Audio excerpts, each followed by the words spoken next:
In this video, I'll be showing you guys how to install the public beta of iOS 18 on your iOS device. So, if you guys do have the developer beta on your iDevice, I would recommend changing it to the public beta, which I will cover why later in the video. Now, for compatibility, if your iDevice can run iOS 17, then it can in fact run iOS 18 as well. So for example, it can run on this XR for example, or even the XS and the iPhone SE 2nd generation. Now, to install the public beta, just go into Safari here, and you're just gonna click on search and type in beta.apple.com here. So just click on that.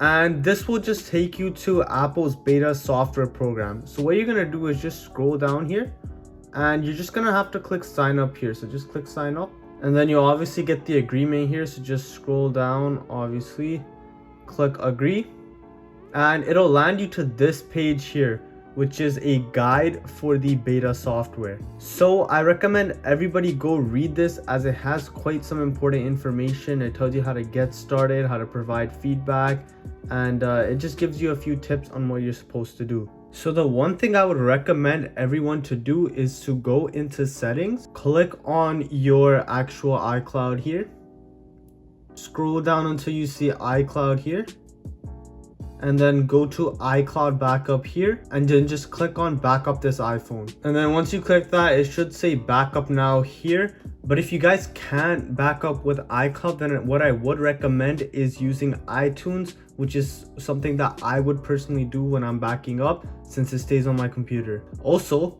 this update will require a bit of storage space as well. So what you can do is just go all the way back, go into general, go into iPhone storage, and then you should have at least 5 to 10 gigs available, because the update is around 3 to 4 gigs. So I would recommend try to keep at least 10 gigs to see how it is, and to keep the beta running smoothly. Now, once you've done all of those steps, what you're gonna need to do is go into general, go into software update, and it should say checking for update here.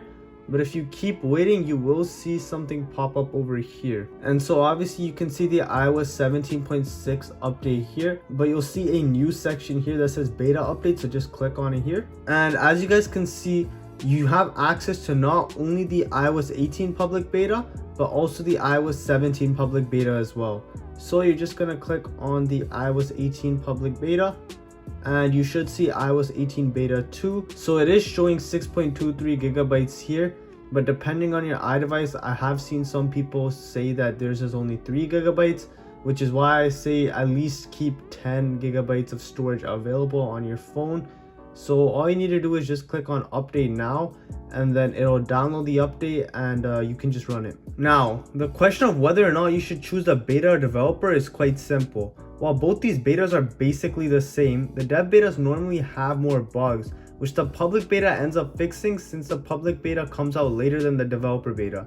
So if you're on your main device, I would highly recommend that you use the public beta, as it would be considered less buggy. Anyways, I hope this video helped. If it did, please leave a like and subscribe. Thanks for watching.